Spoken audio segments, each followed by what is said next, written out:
ইরানে ইউএস ওর বড় ডগা ধমকি দিয়ে দেখি অস্ত্র যদি আরেক মাঝে ইউএসএ যদি আর যেহদিন ওয়াইল্ড ট্যাঙ্কার আছে তেল জাহাজ আছে ইনর ওরে যদি ইউএসএ হামলা করে দলে আর আইতার আরে জবরদস্ত লুসাঙ্গরিম। আজ হইল 10 মে 2026 দিন হইল রবিবার। আজের ইনফরমেশন মাতাফে কারে ইয়ান ফাইদে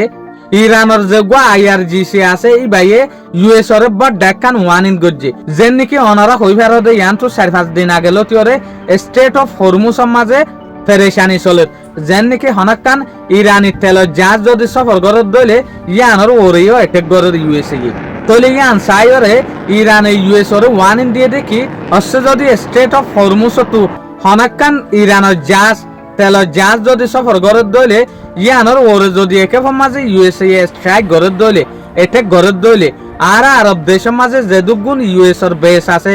মিলিটারির গাঁটি আছে ইন বিজ্ঞানরে নিস্ত নাবুদ করে দি ফেলাইম। আর দেখো তোমারা ইয়ানো জানি দে ইরানের বেশভাগ পাবলিক বেশভাগ হুকুমতের মানুষ ইয়ান না সাথ দে ইউএস এর ফাঁতি নিউক্লিয়ার ডিল করি পেলা বলি ওরে কিয়া ইরানে আর নদেখে দে ইউএস ওরে বিশ্বাস করলিও ইরানের লাভ হইব দে ইয়ান এত লাভ বলি ওরে ইরানের মাঝে যে হদিন কট্টর পাবলিক কট্টর পলিটিশিয়ান অকল আছে ইতারা ইয়ান না সাথ দে ইরান ইউএস লয়রে নেগোসিয়েশন করি পেলা বলি ওরে ইতারা সাথ দে লড়াই মনে হলে জারি তোক তদ ইতারা লয়রে নেগোসিয়েশন করি পেলা বলি ওরে না স্যার। শুকরিয়া আজিয়ার খবর দূর। আসসালামু আলাইকুম ওয়া রাহমাতুল্লাহি ওয়া বারাকাতুহু।